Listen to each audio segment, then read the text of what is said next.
नमस्कार दोस्तों, स्वागत है आप सभी का इंडिया के लार्जेस्ट लर्निंग प्लेटफॉर्म अनअकैडमी पर।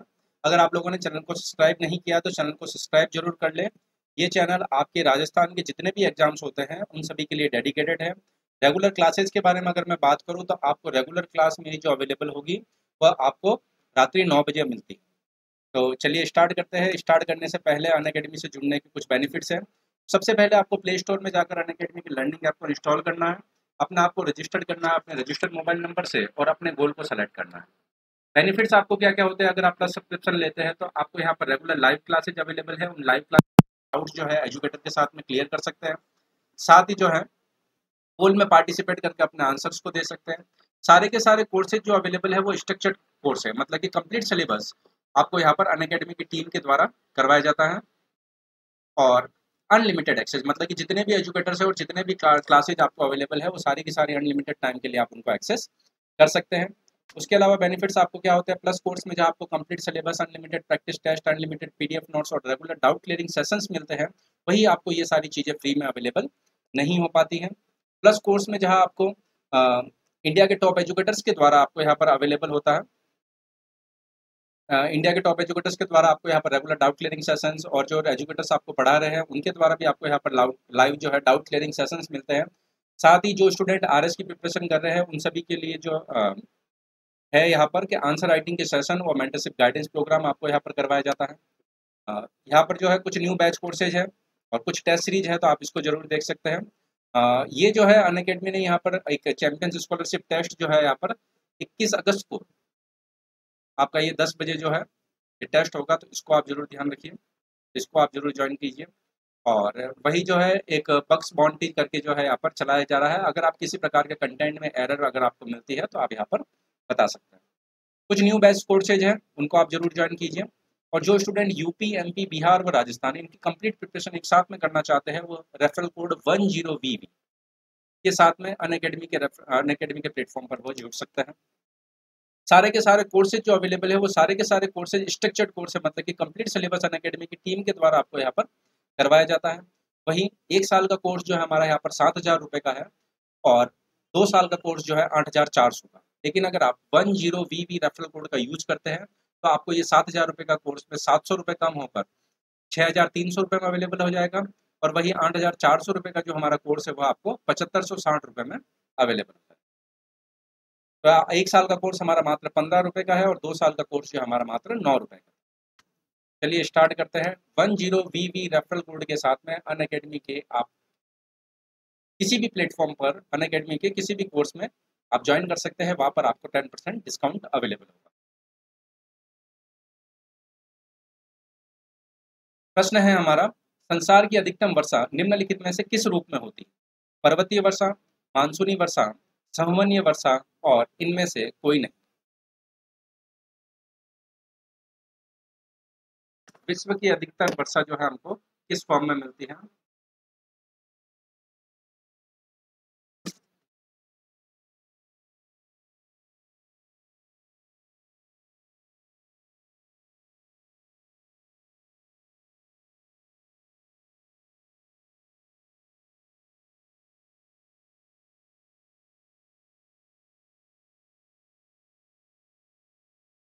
तो यहाँ पर विश्व की सबसे अधिक वर्षा की अगर हम यहाँ पर बात करें, विश्व की वर्षा जो है हमारी यहाँ पर किस फॉर्म में होती है सबसे अधिक, तो वह संवहनीय वर्षा होती है। कन्वेंशनल रेनफॉल फॉल जो है हमारा यहाँ पर होता है, मतलब कि इवापोरेशन प्रोसेस होगा, जल का वाष्पीकरण होगा, बादल बनेंगे और बादलों में जो है संघनन की क्रिया के परिणाम स्वरूप जो है यहाँ पर वर्षा होगी। तो ये आप जरूर ध्यान रखिए। निम्नलिखित में से कौन सी नदी अरब सागर में जल को गिराती है? तो इनमें से वे कौन सी नदी है जो अरब सागर में जल को गिराती है? गोदावरी, कृष्णा, माही व माही महानदी। अरब सागर में जल को गिराने वाली नदी जो है इनमें से कौन सी है?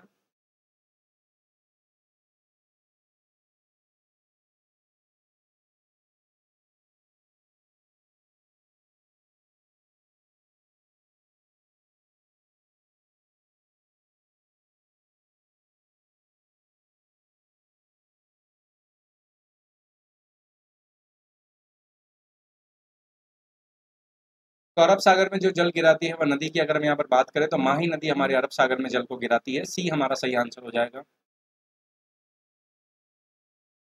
1464 ईस्वी में ख्वाजा साहब की पक्की मजार व उस पर गुम्बद यहाँ पर किसके द्वारा बनाया जाता है?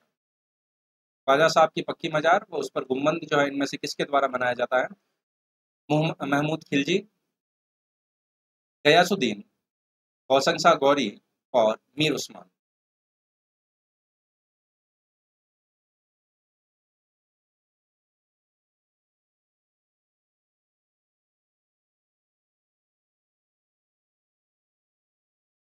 1464 ईस्वी में ख्वाजा साहब की पक्की मजार पर उस पर जो है गुम्बद का निर्माण का कार्य यहाँ पर किसके द्वारा किया जाता है? तो वह गयासुद्दीन के द्वारा किया जाता है। बी हमारा यहाँ पर सही आंसर हो जाएगा, गयासुद्दीन। 1464 में ख्वाजा साहब की पक्की मजार व उस पर गुम्बद का कार्य। अजमेर में ख्वाजा की दरगाह की बड़ी देग किसने भेंट की? तो इनमें से अजमेर में ख्वाजा की दरगाह की बड़ी देग कौन भेंट करता है? हुमायूं, अकबर, जहांगीर व शाहजहां। अजमेर में ख्वाजा की दरगाह की बड़ी देग किसने भेंट की?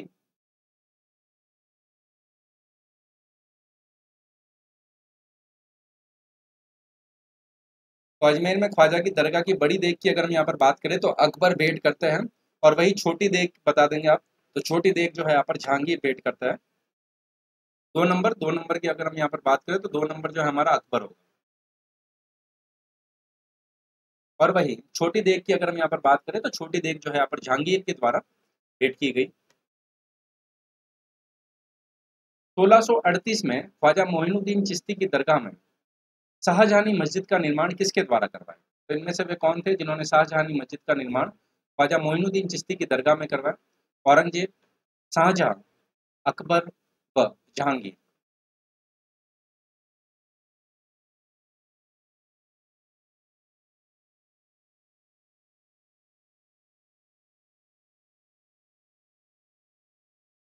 1638 ईस्वी में ख्वाजा मोइनुद्दीन चिश्ती की दरगाह में शाहजहानी मस्जिद का निर्माण यहाँ पर शाहजहां के द्वारा करवाया जाता है। बिल्कुल 2 नंबर हमारा सही आंसर होगा। नया नगर या ब्यावर किसके द्वारा बसाया गया? तो इनमें से वे कौन थे जिनके द्वारा नया नगर व ब्यावर बसाया जाता है? राजा बस्तीमल, राव माधो सिंह, राजा अजयपाल व कर्नल डिक्सन।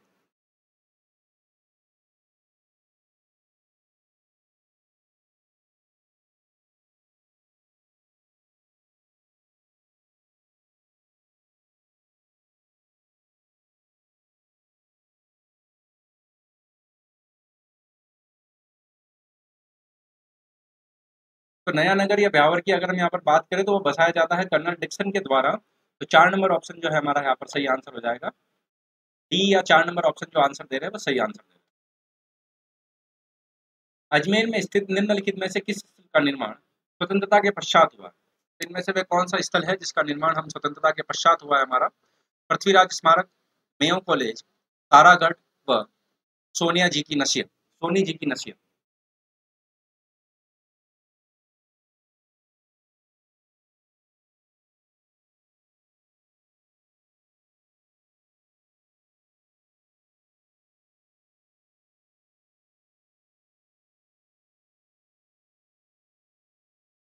तो यहाँ पर कौन सा स्थल का निर्माण स्वतंत्रता के पश्चात हुआ है? तो यहाँ पर अगर हम बात करें तो पृथ्वीराज जी का यहाँ पर जो स्मारक है वह राष्ट्र को समर्पित किया जाता है 13 जनवरी 1996।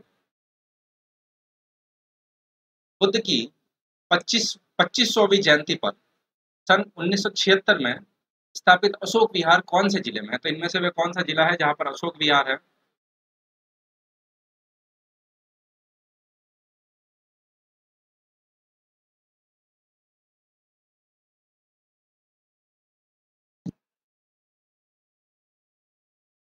बुद्ध की 25वीं जयंती पर सन 1976 में स्थापित अशोक विहार,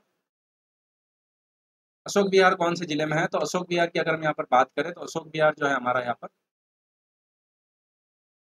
अजमेर में है।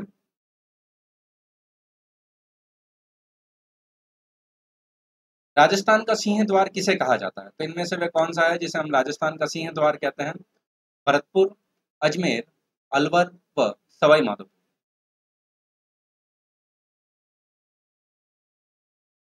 राजस्थान का सिंह द्वार इनमें से किसे कहा जाता है?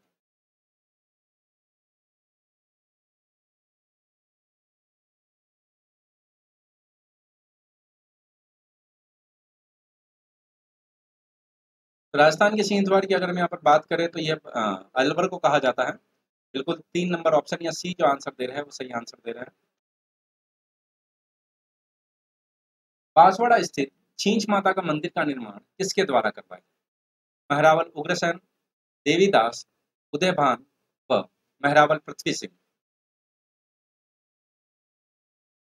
बांसवाड़ा में है छींच माता और छींच माता के मंदिर का निर्माण इनमें से किसके द्वारा करवाया जाता है?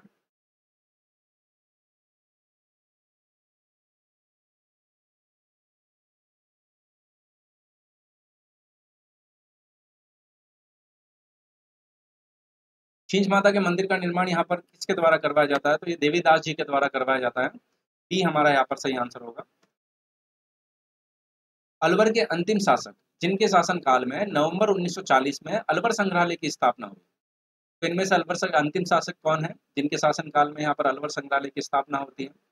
विनय सिंह, तेज सिंह, बख्तावर सिंह व शिवदान सिंह।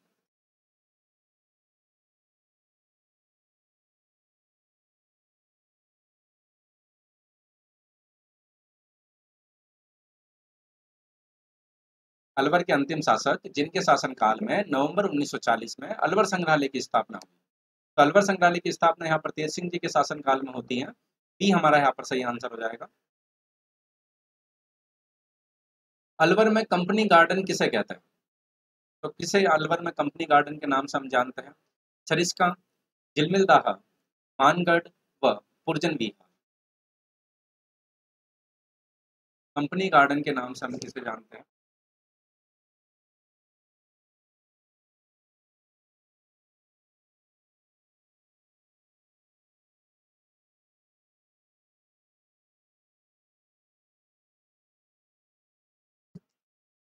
तो कंपनी गार्डन के नाम से अगर हम यहाँ पर बात करें तो पुरजन विहार बिल्कुल 4 नंबर ऑप्शन जो है हमारा यहाँ पर सही आंसर होगा, पुरजन विहार। प्राचीन समय में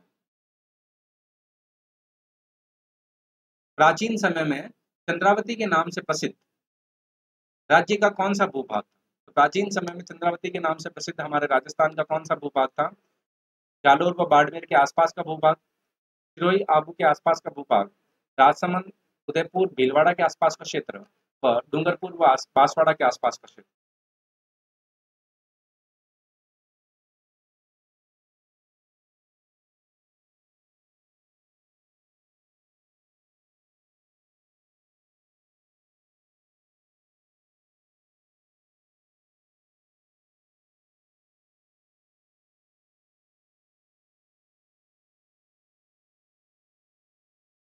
प्राचीन समय में चंद्रावती के नाम से प्रसिद्ध कौन सा राज्य था, प्रसिद्ध भूभाग कौन सा था? तो उसकी अगर हम यहाँ पर बात करें तो सिरोही व आबू के आसपास का क्षेत्र था हमारा। बी हमारा सही आंसर हो जाएगा।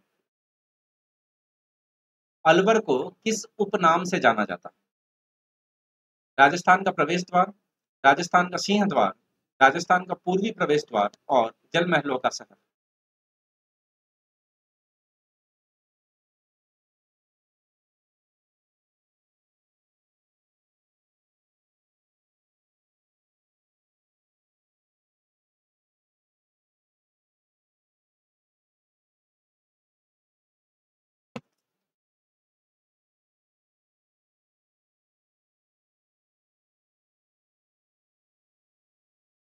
तो अलवर को किस उपनाम से भी जाना जाता है? तो अलवर के उपनाम की अगर हम यहाँ पर बात करें तो राजस्थान का सिंह द्वार, अभी आप लोगों को पता है हमने इसके बारे में बात करी थी। डी बिल्कुल सही आंसर दे रहे हैं, राजस्थान का सिंह द्वार।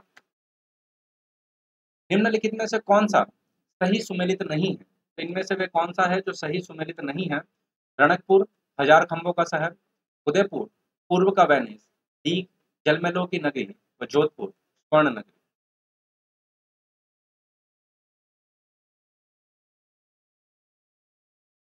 तो इनमें से कौन सा युग्म सही सुमेलित नहीं है, ये आप लोगों को बताना है।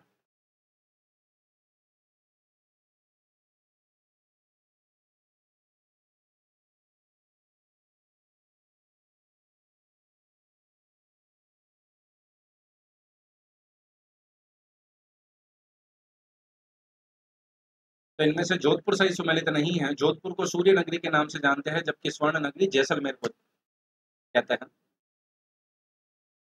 निम्नलिखित में से कौन सा युग्म सही सुमेलित नहीं है? तो इनमें से भी कौन सा युग्म जो है सही सुमेलित नहीं है? बांसवाड़ा, द्वीपों का शहर, अजमेर राजस्थान का हृदय, गंगानगर राजस्थान का अन्नागार और चित्तौड़गढ़ राजस्थान का जिब्राल्टर। कौन सा यहाँ पर सही सुमेलित नहीं है?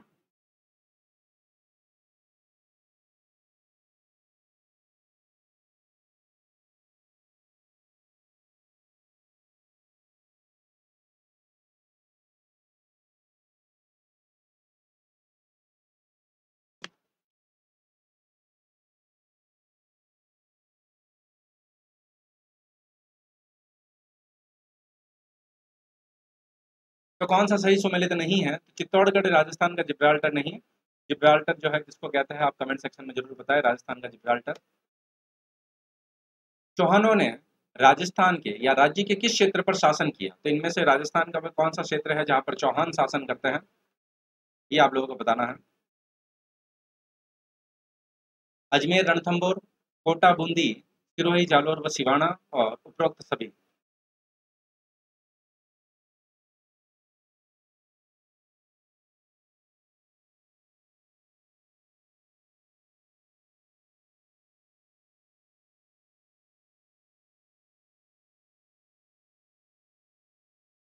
चौहान राजस्थान के किस क्षेत्र पर शासन करते हैं, यह बताना है आपको। तो चौहानों की अगर हम यहाँ पर बात करें तो चौहान राजस्थान के इन सभी क्षेत्रों पर शासन करते हैं। बिल्कुल डी जो है हमारा यहाँ पर 4 नंबर ऑप्शन जो है सही आंसर है। धौलपुर रियासत पर किनका शासन था? तो इनमें से वे कौन थे जिनका धौलपुर रियासत पर शासन था? कछवाहा वंश, जाट वंश, यादव वंश व भाटी वंश।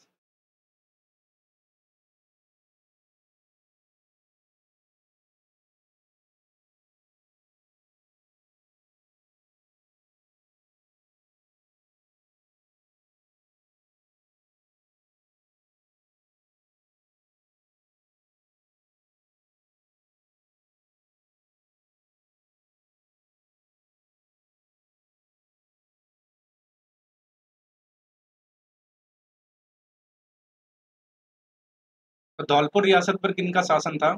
तो धौलपुर रियासत पर शासन की अगर हम यहाँ पर बात करें तो जाट वंश का शासन था। बी हमारा यहाँ पर सही आंसर होगा। सिसोदिया वंश का शासन निम्नलिखित में से किस रियासत पर था? इनमें से वे कौन सी रियासत है जिस पर सिसोदिया वंश का शासन था?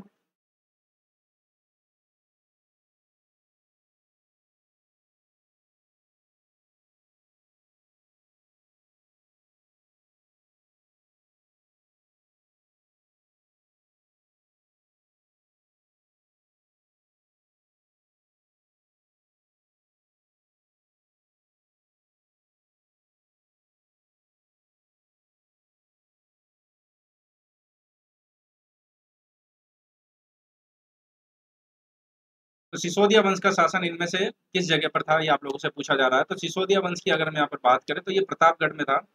बिल्कुल ए जो है हमारा यहाँ पर, या एक जो आंसर दे रहे हैं वो सही आंसर दे रहे हैं। अहिछत्रपुर का वर्तमान नाम क्या? अहिछत्रपुर जो है इसका प्राचीन नाम था, ये बता दीजिए, या किसका वर्तमान में जो है अहिछत्रपुर का नाम क्या है?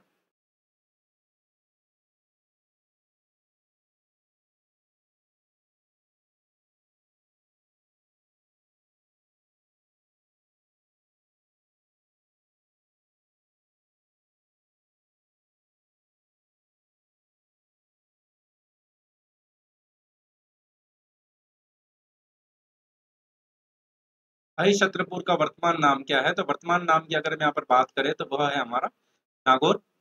सी जो है हमारा सही आंसर है। किस स्थान को राजस्थान का हरिद्वार कहा जाता है? राजस्थान का हरिद्वार इनमें से कौन सा है?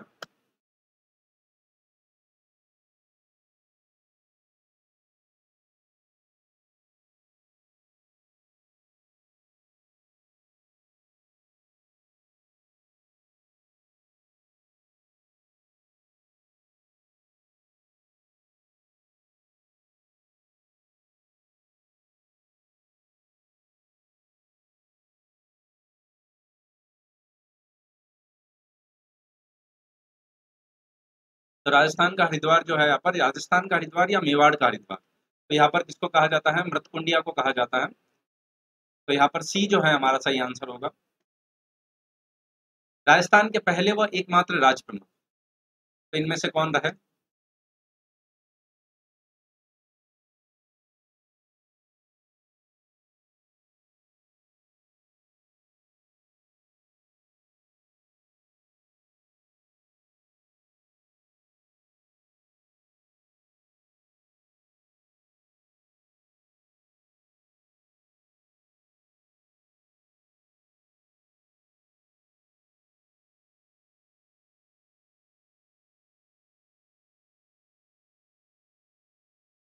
तो राजस्थान के पहले व एकमात्र राज प्रमुख, तो इनकी अगर हम यहाँ पर बात करें तो जयपुर के महाराजा सवाई मान सिंह रहे।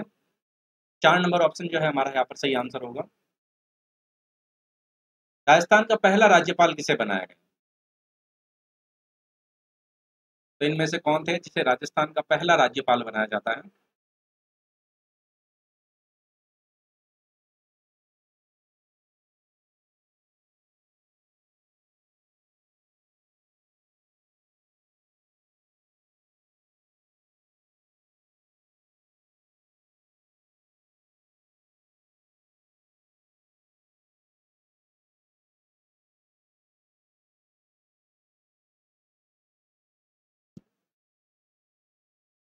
तो राजस्थान के पहले राज्यपाल की अगर हम यहाँ पर बात करें तो वो हमारा होगा सरदार गुरुमुख निहाल सिंह।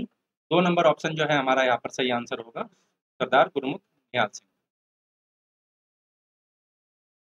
निम्नलिखित में से कौन सा पाकिस्तानी शहर भारत पाकिस्तान अंतर्राष्ट्रीय सीमा के सर्वाधिक नजदीक, भारत पाकिस्तान अंतर्राष्ट्रीय सीमा के सर्वाधिक नजदीक जो है इनमें से कौन सा है?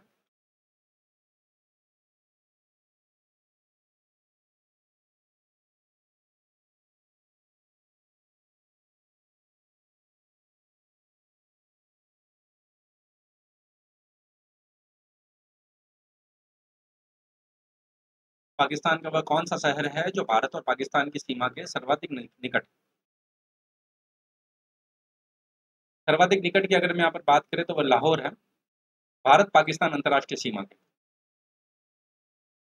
राजस्थान का नंदन कानन कहा जाता है, तो इनमें से वे कौन सा है जिसे हम राजस्थान का नंदन कानन के नाम से जानते हैं? गरबाजी जलप्रपात, पांडु पॉल, विजय सागर बांध व सिलीसेड झील।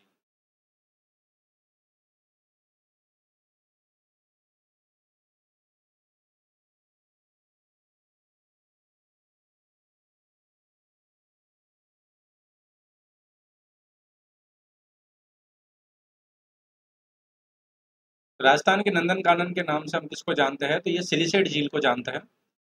4 नंबर ऑप्शन जो है हमारा सही आंसर होगा। कमेंट सेक्शन में आप लोग जरूर बताइएगा सिलीसेड झील जो है हमारे राजस्थान में किस जगह पर। विक्रम की 12वीं सती का ब्रह्मा जी का मंदिर कहाँ पर स्थित है? जो ब्रह्मा जी का जो है चतुर्मुखी मूर्ति युक्त मंदिर है, छींच, घोटिया, बड़ौदिया व तलवाड़ा।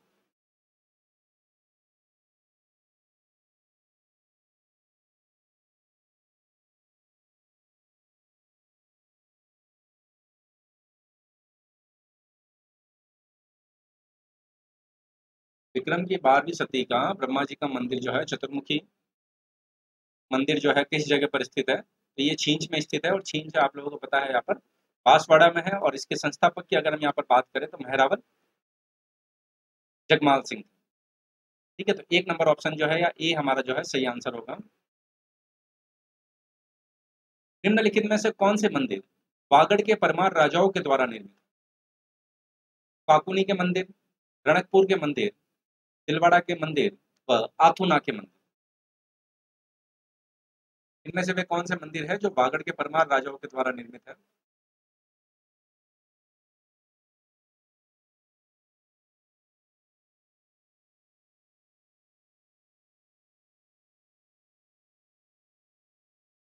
तो वागड़ के परमार राजाओं के द्वारा निर्मित मंदिर की अगर हम यहाँ पर बात करें तो आथुना के मंदिर है। तो कमेंट सेक्शन में आप लोग जरूर बताएं कि आथुना का मंदिर जो है किस जगह पर है हमारे राजस्थान में। अब्दुल्ला पीर की मजार इनमें से कौन से जिले में? जालोर, नागौर, झुंझुनू व बांसवाड़ा।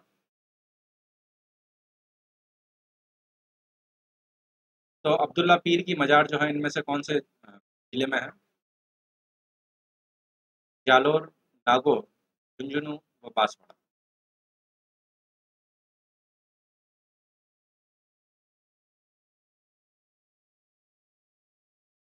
तो अब्दुल्ला पीर की मजार की अगर हम यहाँ पर बात करें तो अब्दुल्ला पीर की मजार जो है बांसवाड़ा में है। 4 नंबर ऑप्शन जो है हमारा सही होगा, बांसवाड़ा। बांसदुनी शिवालय किस राज्य में स्थित है? बांसदुनी शिवालय इनमें से कौन से राज्य में स्थित है? धौलपुर, कोटा, बारा व भरतपुर।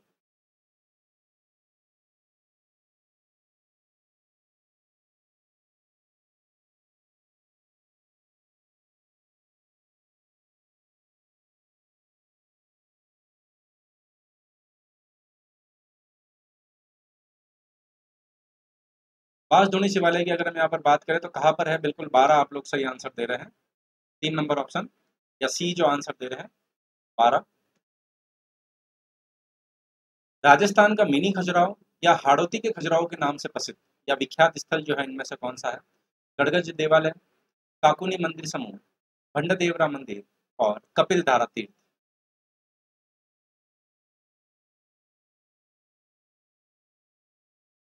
राजस्थान का मिनी खजुराहो तथा हाड़ौती के खजुराहो के नाम से विख्यात स्थल।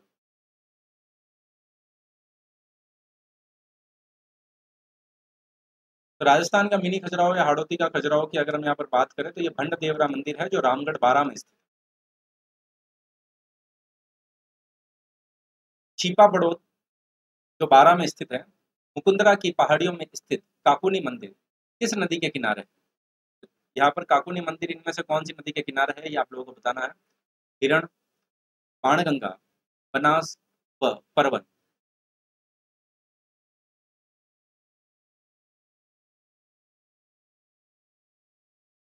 चीपा बड़ौद जो बारां में है, मुकुंदरा की पहाड़ियों में, वहां पर काकुनी मंदिर जो स्थित है वो कौन सी नदी के किनारे स्थित है? तो उसकी अगर हम यहाँ पर बात करें तो वह परबन नदी के किनारे स्थित है। 4 नंबर ऑप्शन जो है हमारा सही आंसर होगा, परबन। निम्नलिखित में से किस मंदिर को मामा भांजा का मंदिर कहते हैं? मामा भांजा के मंदिर जो है यहाँ पर इनमें से कौन सा है?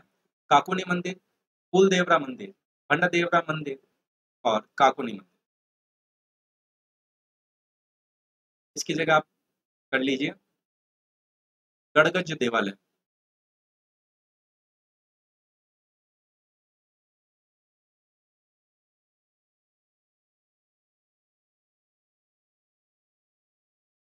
तो यहाँ पर मामा भांजा के मंदिर के नाम से विख्यात की अगर हम यहाँ पर बात करें, बिल्कुल बी, या फूल देवरा मंदिर जो है हमारा होगा। वह भी कहाँ पर स्थित है? फूल देवरा मंदिर भी हमारा बारां में स्थित है। मतभंगा नदी किन दो देशों के मध्य सीमा बनाती है? तो इनमें से वे कौन से दो देश है जिनके मध्य मतभंगा नदी जो है सीमा बनाती है?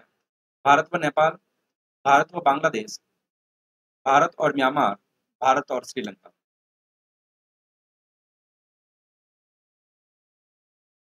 मतभंगा नदी इनमें से किन दो देशों के मध्य सीमा बनाती है?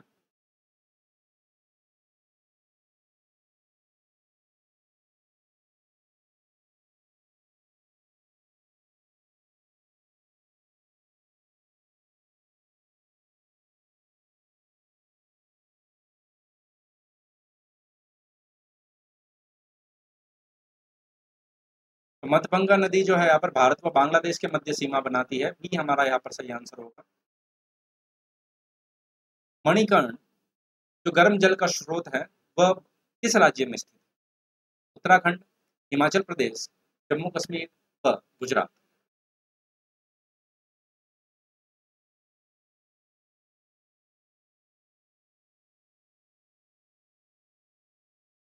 मणिकर्ण गर्म जल का स्रोत किस राज्य में स्थित है?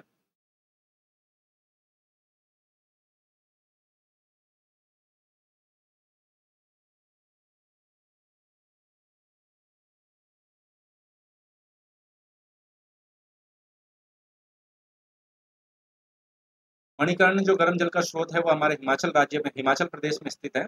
बी हमारा सही आंसर होगा, हिमाचल प्रदेश।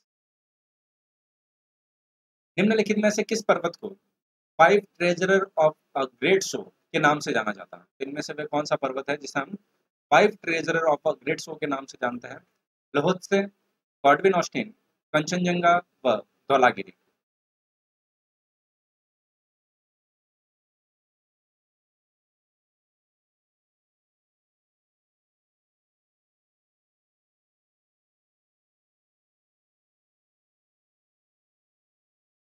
निम्नलिखित में से किस पर्वत को five treasurer of a great show के नाम से हम जानते हैं?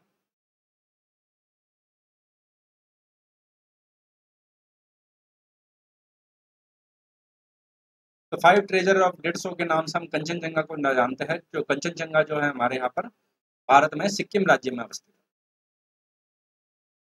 तुंगभद्रा बहुउद्देशीय परियोजना किन दो राज्यों के बीच स्थित है? इनमें से वे कौन से दो राज्य हैं जिनके मध्य तुंगभद्रा बहुउद्देशीय परियोजना है? कर्नाटक व आंध्र प्रदेश, कर्नाटक व महाराष्ट्र, कर्नाटक, महाराष्ट्र व आंध्र प्रदेश, कर्नाटक और गोवा।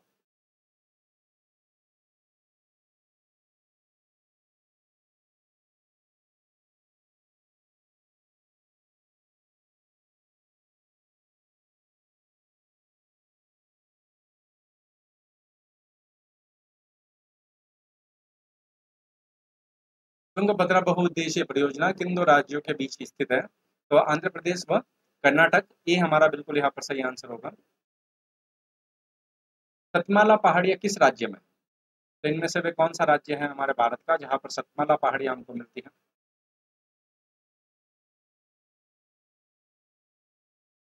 गुजरात में, उत्तर प्रदेश में, महाराष्ट्र में व राजस्थान।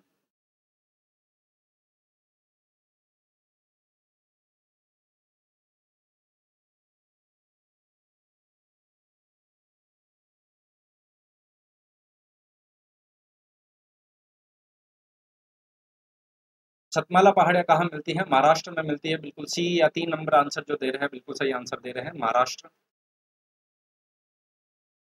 भारत का 60% नमक किस राज्य द्वारा उत्पादित किया जाता है? भारत का वह कौन सा राज्य है जो सर्वाधिक 60% नमक का उत्पादन करता है?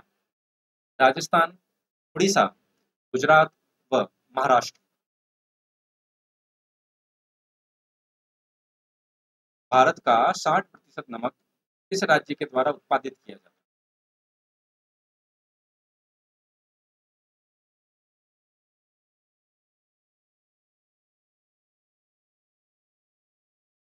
तो भारत के राज्य के बारे में अगर मैं यहाँ पर बात करूँ तो गुजरात राज्य के द्वारा 60% नमक का उत्पादन किया जाता है।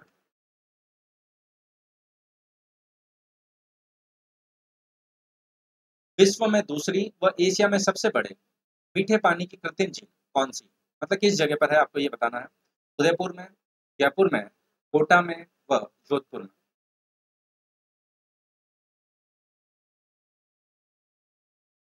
विश्व में दूसरी व एशिया में सबसे बड़े ताजे मीठे पानी की कृत्रिम झील कौन सी?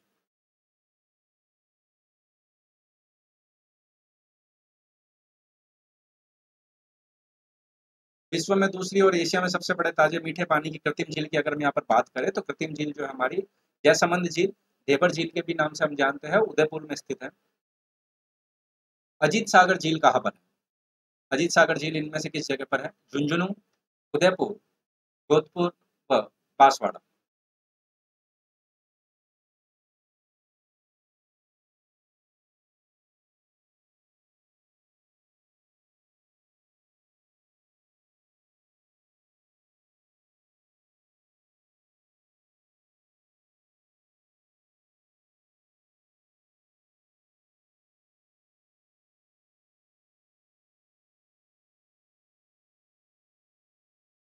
तो अजीत सागर झील किस जगह पर स्थित है? अजीत सागर झील झुंझुनू में स्थित है। बी हमारा सही आंसर हो जाएगा। राजस्थान में प्रवेश करने वाले पश्चिमी विक्षोभों की उत्पत्ति कहाँ पर होती है? तो उत्पत्ति का क्षेत्र कौन सा है राजस्थान में प्रवेश करने वाले पश्चिमी विक्षोभों की?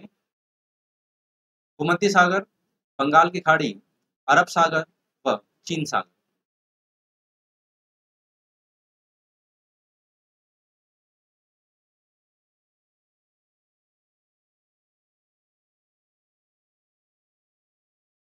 राजस्थान में हमारे जो पश्चिमी विक्षोभ आते हैं जिसके परिणाम स्वरूप शीत ऋतु में वर्षा होती है, उन विक्षोभों की उत्पत्ति का क्षेत्र मतलब कि वो कहाँ से उत्पन्न होते हैं और हमारे यहाँ पर आते हैं, उनकी अगर हम यहाँ पर बात करें तो मेडिटेरियन सी, बिल्कुल ए हमारा सही आंसर होगा, भूमध्य सागर। राजस्थान विधानसभा का विघटन इनमें से कौन कर सकता है? विधानसभा अध्यक्ष, मंत्रिपरिषद, राज्यपाल व राष्ट्रपति। राज्य विधानसभा या राजस्थान विधानसभा का विघटन इनमें से कौन कर सकता है, ये आप लोगों को बताना है।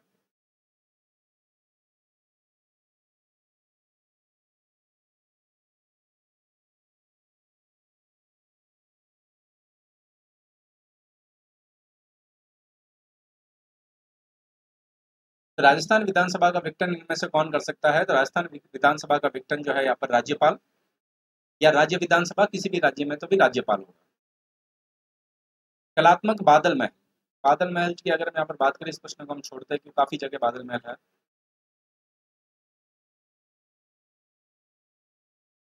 राजस्थानी भाषा में रचित रामायण के रचयिता है। तो इनमें से वे कौन है जो राजस्थानी भाषा में रचित रामायण के रचयिता हैं? कन्हैयालाल सेठिया, राजशेखर, संत हनुमंत किंकर और महाकवि श्यामल दास।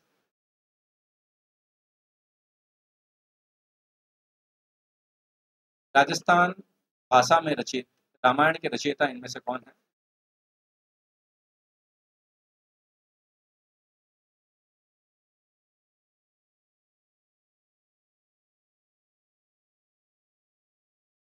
राजस्थानी भाषा में रचित जो है यहाँ पर रामायण के रचयिता की अगर हम यहाँ पर बात करें तो संत हनुमंत कीकर है।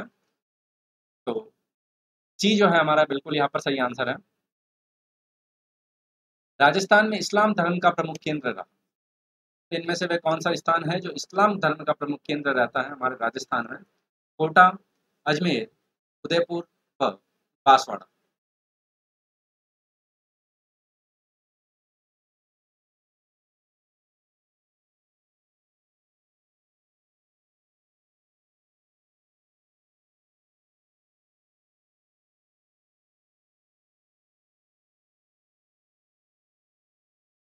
तो इस्लाम का प्रमुख केंद्र की अगर हम यहाँ पर बात करें, बिल्कुल अजमेर हमारा यहाँ पर सही आंसर होगा। स्वतंत्रता के समय राजस्थान किस श्रेणी का राज्य था? ए, बी, सी या इनमें से कोई नहीं? जब हमारा देश आजाद होता है उस समय राजस्थान जो है किस श्रेणी का राज्य था, ये आप लोगों से पूछा जा रहा है।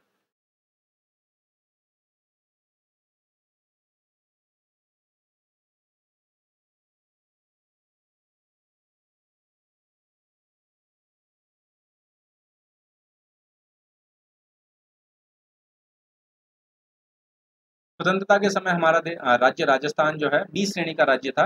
ब श्रेणी या बी श्रेणी।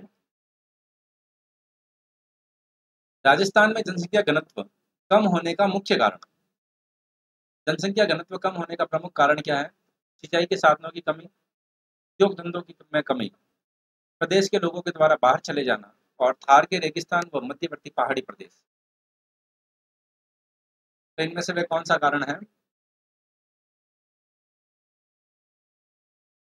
ये आप लोगों को बताना है।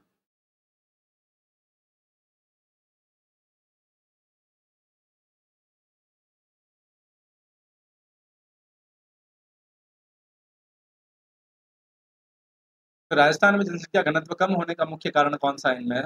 तो उसकी अगर हम यहाँ पर बात करें तो थार का रेगिस्तान व मध्यवर्ती पहाड़ी प्रदेश। डी हमारा यहाँ पर सही आंसर हो जाएगा। राजस्थान में हीरे के भंडार किन स्थानों पर स्थित?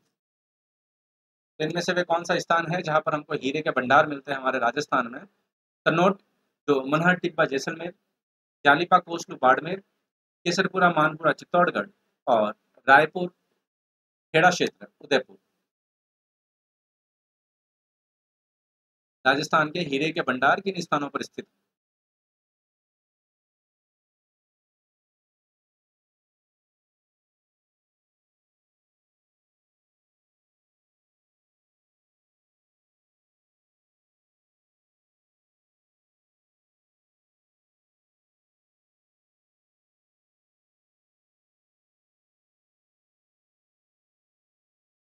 राजस्थान में हीरे के भंडारों की अगर हम यहाँ पर बात करें तो किस जगह पर है?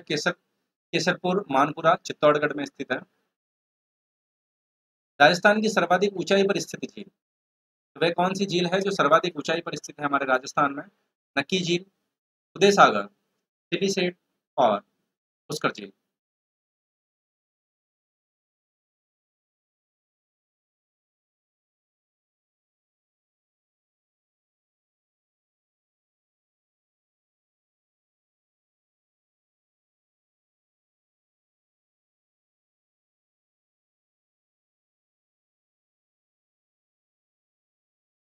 तो राजस्थान की सर्वाधिक ऊंचाई पर स्थित झील जो है कौन सी है?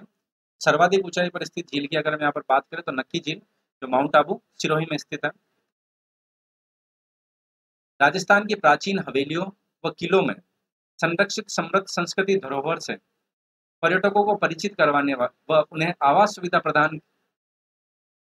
सुविधा हेतु प्रारंभ की गई योजना, तो वह कौन सी योजना है? पेइंग गेस्ट योजना, हेरिटेज ऑन व्हील्स योजना, हेरिटेज होटल योजना और हाड़ौती कॉम्प्लेक्स योजना।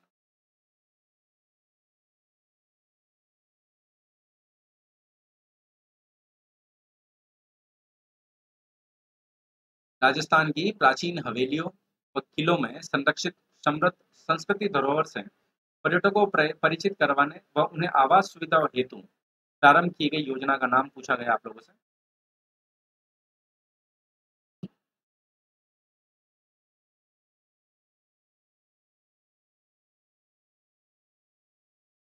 तो इसकी अगर हम यहाँ पर बात करें तो बिल्कुल सी आप आंसर सही दे रहे हैं। हेरिटेज होटल योजना जो है हमारा होगा यहाँ पर। राजस्थान का पहला सुपर ताप विद्युत ग्रह, Kota thermal power station, atomic power station Rawat Bhata, Suratgarh ताप विद्युत ग्रह और अंता विद्युत ग्रह।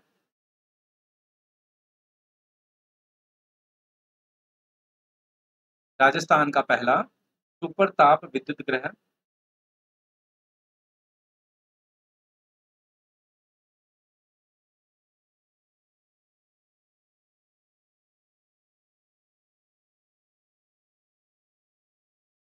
राजस्थान का पहला सुपर ताप विद्युत ग्रह की अगर हम यहाँ पर बात करें तो यह सूरतगढ़ ताप विद्युत ग्रह सही आंसर होगा हमारा। राजस्थान का अधिकांश क्षेत्र किस ताप कटिबंध पर स्थित है? तो इनमें से वह कौन सा ताप कटिबंध है जहां पर राजस्थान का अधिकांश क्षेत्र स्थित है? उष्ण कटिबंध, पोष्ण कटिबंध, शीतोष्ण कटिबंध व शीत कटिबंध। राजस्थान का अधिकांश क्षेत्र किस ताप कटिबंध पर स्थित है?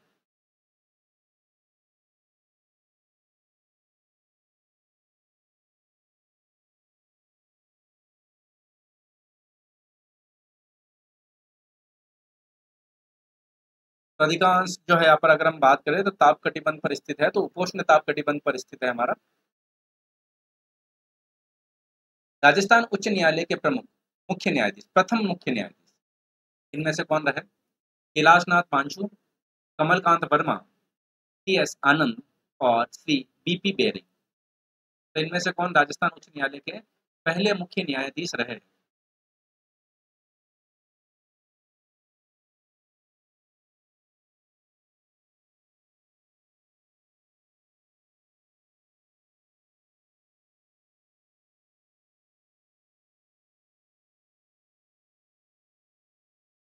तो पहले मुख्य न्यायाधीश की अगर हम यहाँ पर बात करें तो श्री कमलकांत वर्मा।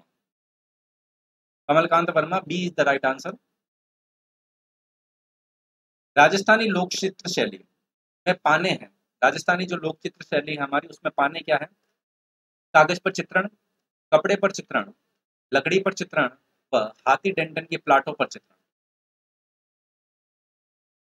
राजस्थान लोक चित्र शैली में पाने क्या है ये आप लोगों को बताना है।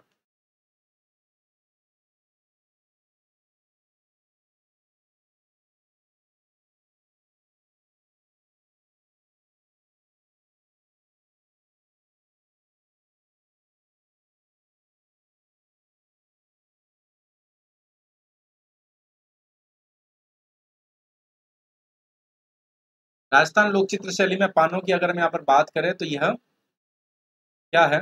तो कागज पर चित्रण पाने कहलाते हैं।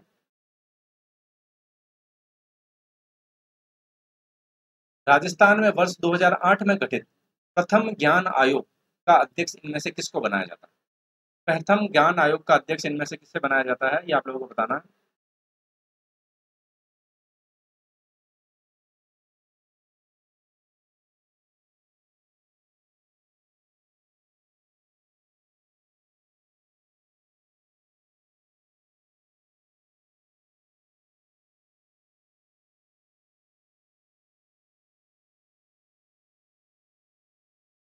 तो राजस्थान में 2008 में गठित प्रथम ज्ञान आयोग का अध्यक्ष इनमें से किसे बनाया जाता है? तो एमएल मेहता। राजस्थान का पहला ऐसा गांव जहां टेलीमेडिसिन सेंटर खोला गया है। हमारे राजस्थान का पहला ऐसा कौन सा गांव है जहां पर टेलीमेडिसिन सेंटर खोला गया है? कैथून कोटा, तालेड़ा बूंदी, मांगरोल बारा व ताल छापरचू।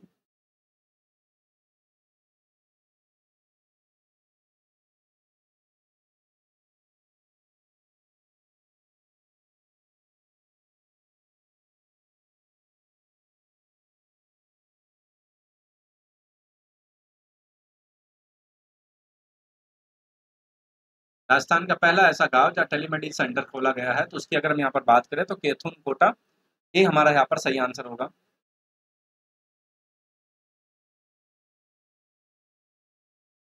रिमेनिंग जो हमारे प्रश्न हैं उन सभी प्रश्नों को हम यहाँ पर नेक्स्ट क्लास में हम करेंगे।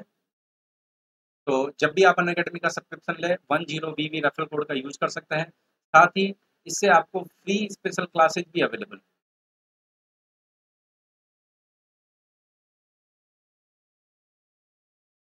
और चैनल को अगर सब्सक्राइब नहीं किया तो चैनल को सब्सक्राइब कर ले, बेल आइकन को जरूर प्रेस करें ताकि आपको नोटिफिकेशन रेगुलर मिलते रहे। लेक्चर पसंद आए तो लाइक जरूर कीजिए और अधिक से अधिक इसको शेयर जरूर कीजिए। तो thank you so much, thanks a lot, bye, take care.